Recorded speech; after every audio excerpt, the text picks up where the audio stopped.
tak Jenny je asi voľná, takže ešte stále máte šancu. Akurát, že to randenie bude také troška drahšie, lebo odchádza naspäť do Švajcu, takže treba si buknúť letenky asi dopredu.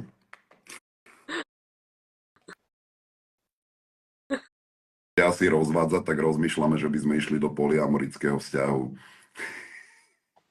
Takto sa robia intrigy na internete. Presne tak. Ľudia, pre mňa to bol trošku aj taký sociálny experiment, že kto čomu uverí, dokonca, ako aj ty si hovoril, že my známi dokonca volali, že Jennifer, je to pravda, že ľudia mi píšu, ty si sa zobrala, alebo takto dokonca aj z mojej rodiny niektorí mi písali, že či to je pravda, tak jednak určite by som si zavolala mojich blízkych ľudí na svadbu, to je jedna vec. A za ďalšie, nemyslím si, že by som sa tak strašne rýchlo za niekoho vydala, keďže som prišla pred asi 2 mesiacmi z Ruže. Takže to je ďalšia vec. Teraz tu ľudia píšu, že si rýchlo zabudla na Radka a že nám gratulujú k svadbe. Jej. Takže ono vlastne toto celé vzniklo takto, že moja fotografka Vanda zavolala na spoluprácu, kde vlastne sa ma spýtala, že či mám nejakého ženícha.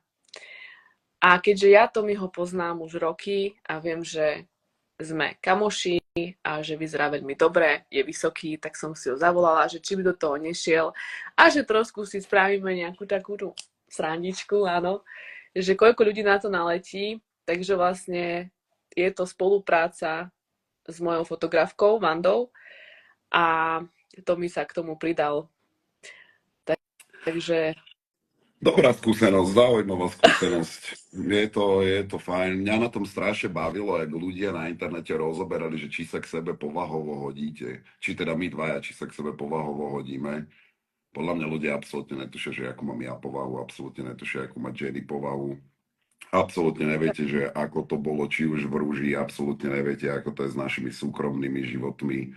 Proste to, čo dostávate verejne, je buď to, čo nejakým spôsobom si chce vyfabulovať bulvár, aby vás vytiahol na svoju stranu, aby ste to vyčítali. Čiže to, že teraz väčšina médií píše, že random halabala, hoci čo je hlavne akože chyba ľudí, pretože vy im to žerete. Čo som bol akože, ja som bol reálne že zaskočený z toho, že si niekto myslel, že my spolu dvaja sme sa zobrali len tak akože random.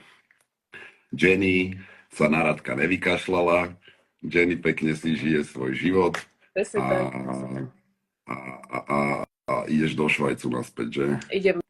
V nedeľu idem naspäť do Švajcu na 3 týždňa a už potom som definitívne na Slovensku.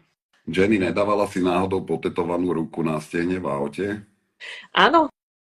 Kde to je? Áno, dávala som. Niekto pýtal. Áno, dávala som. Áno, a povedz koho to bola ruka, Jenny. No koho to bolo? Ukáž tú tvoju ruku, nebola to náhodou tvoja ruka?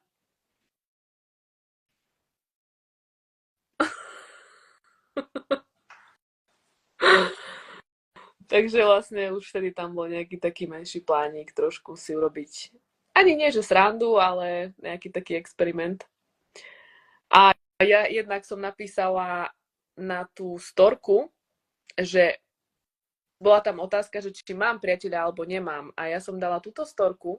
Ty, akože reálne človek si s kto môže ti chytiť ruku alebo dať ruku na stehno alebo ja neviem čo. A ty napíšeš, že neviem, mám. Čiže vlastne ja som nepotvrdila to, že ja mám partnera.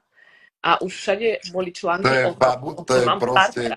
To je proste fabulácia. Akože na internete fakt môžu napísať, že čokoľvek a väčšina ľudí tomu uverí. A úplne stačí, že hra so slovíčkami a hovorím, že znova to je tá istá motanica ako to, že pred 2 ľuďmi či pred 2 dňami si ľudia